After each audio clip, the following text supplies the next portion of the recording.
Buongiorno, suckers. I'm back. You remember me, right? I'm that one guy that makes the shitty YouTube videos about that one game that everybody seems to be really fucking pissed about right now. Now that I've returned from my temporary hiatus, I feel the need to make my opinion heard regarding this whole unheard of edition debacle. You rest assured, knowing that my opinion on this matter is exactly the same as yours. Yep, you and me, buddy. It's like we're sharing one big uber-intelligent brain. But those unsophisticated troglodytes who disagree with us? Huh, buddy, they're absolutely infesting the comment section down below.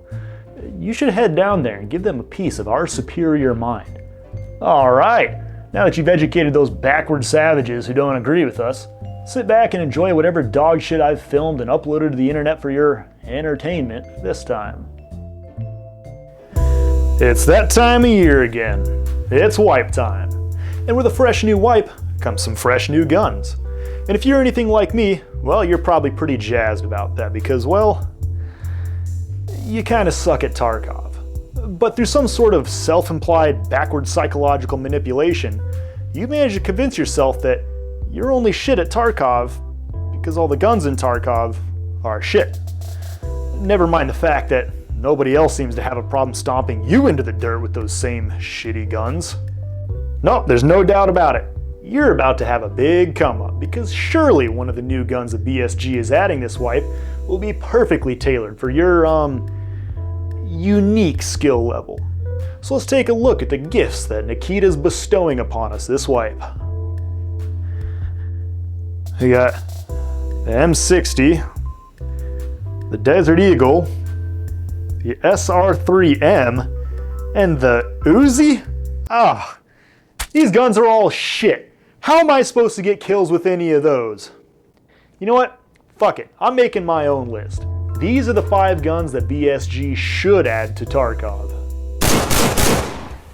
You might look at this and think, oh great, another 545 AK variant. How exciting.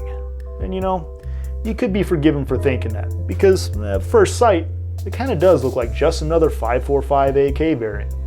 But if you'd open your stupid little eyes and look for half a second, you might notice there's a few things off about this boring 545 AK variant. That's because this rifle is the AN-94, and it has a special trick up its sleeve. See, it has the same semi-auto and full auto fire modes that most other AKs have, but it also has this 2-round hyperburst fire mode, where it fires 2 rounds in such rapid succession that it looks, feels, and sounds like a single round being fired. In theory, the second round leaves the barrel before the shooter even feels the recoil impulse from the first shot. So why would you want the AN-94 in the game anyway? Well, you've probably experienced the frustration of being killed by a scav boss who you swear only shot you once. Just to find out in the after death screen that one shot somehow translated into 7 hits on your body. Well, now you can dole out that same frustration to your fellow man. Just slap some BP in this bitch and all of a sudden, you're dropping pretty decently geared PMCs with just one click to the chesticles. But the AN-94 is rarer than steak tartare, and it's so complex that it literally uses an elevator to lift up the second round into the chamber. So I guess BSG could balance this potential game breaker by making it prohibitively expensive and causing it to jam harder than Technotronic when it's not near 100% durability. So revolvers have been in the game for a while now, and the developers have given us enough options to roleplay as Dirty Harry whenever we feel like it. But you know, I can't help but feel like they really shit the bed by omitting this one absolute gem. The Nagant M1895. This gun has a few unique quirks that would make it an instant classic in the world of Tarkov. For starters, it's one of the only revolvers in the world that can actually utilize a suppressor. Whereas most revolvers have this little gap between the cylinder and the barrel which allows all that hot, noisy gas to escape, rendering your silencer useless, the Nagant cylinder actually slides forward as the hammer is pulled back, and that creates a little gas seal and forces all the gas forward. The downside to this neat little innovation is that firing in double action yields the most atrocious, god-awful trigger pull that you'll ever experience. So BSG could simulate this by giving the Nagant terrible double action accuracy and implementing the carpal tunnel effect into the game and only imposing it on any player dumb enough to fire the Nagant for more than about 4 rounds. But the real reason you should want this gun in the game is the round that it fires. More specifically, the shape of it. It looks like an uncircumcised cock. Come on, Nakia. Add something worthwhile to your game.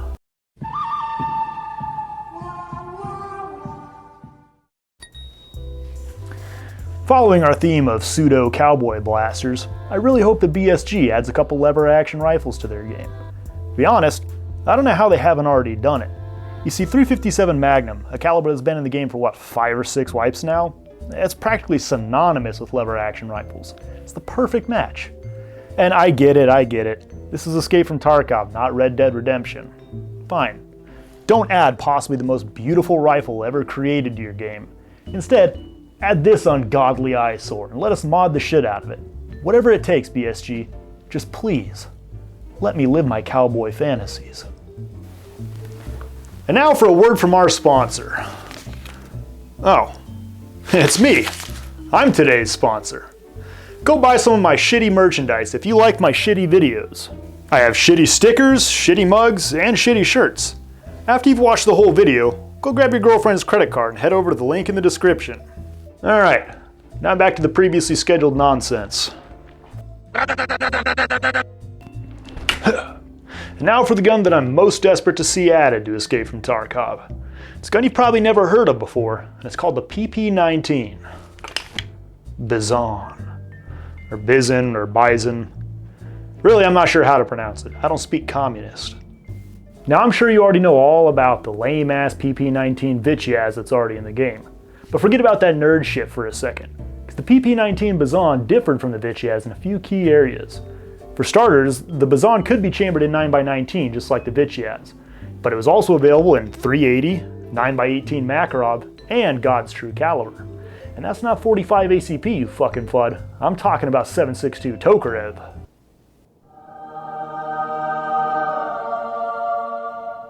Alright, it's time for a quick rant. The devs have committed a grievous, unforgivable sin by depicting this absolute Chad caliber as some weak, ineffectual garbage that's only even remotely viable when being shat out of a drum-fed PPSH at over 1,000 rounds per minute.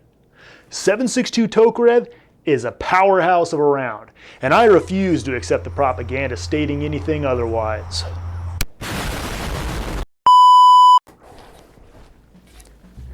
You know what's even better than a 30-round magazine full of kick-ass 7.62 Tokarev? Well, why not a 60-round magazine full of kick-ass 7.62 Tokarev? That's right, the second big differentiating factor about the PP-19 Bizon is its massive helical magazine that sits underneath the barrel and holds upwards of 60 rounds of ammunition. There is a downside to this, though, as repacking one of these mid-raid would pretty much burn up the entire raid timer. You can think about it like a P90 magazine that holds an extra dozen rounds and has to be manually cranked as you load it. But hey, with 60 rounds of what's basically anti-tank munitions, why would you need to reload in the first place? One pull of the trigger and you're killing everything in the building. Hell, let off a short burst and you're liable to kill the building itself.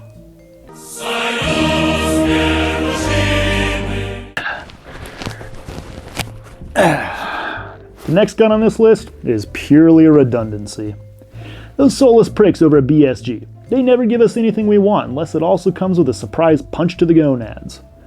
That being said, well, we can basically count on the PP-19 Bizon never being added to the game. But don't you think for an instant that I'm giving up on glorious 7.62 Tokarev.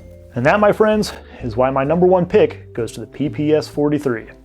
It's basically the PPSH-41's slower, uglier cousin that was dropped on its head a few too many times by Papushka. You see, the Soviets introduced the PPS-43 as a cheaper, simpler alternative to the PPSH-41, with a much more manageable fire rate of around 500 or 600 RPM. But none of that on its own makes this gun different enough to add to the game.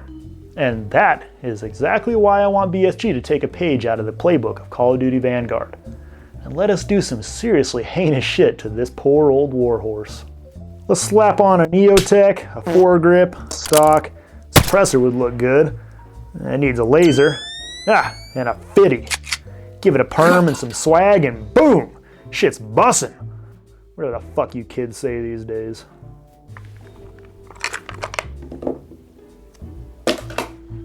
See, the point that I'm trying to make here, in case you failed to pick up on it, is that we as a community need some sort of gun chambered in 7.62 Tokarev that's heavily modifiable.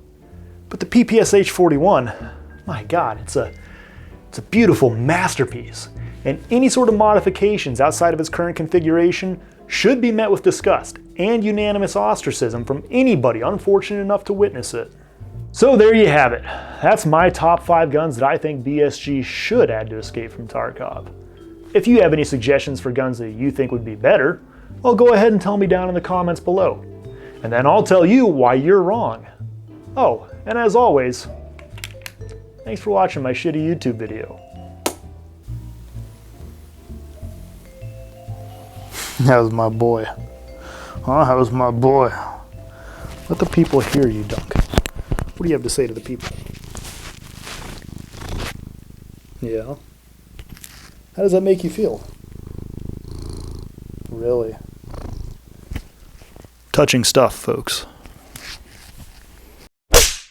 Oh, God, it's so good.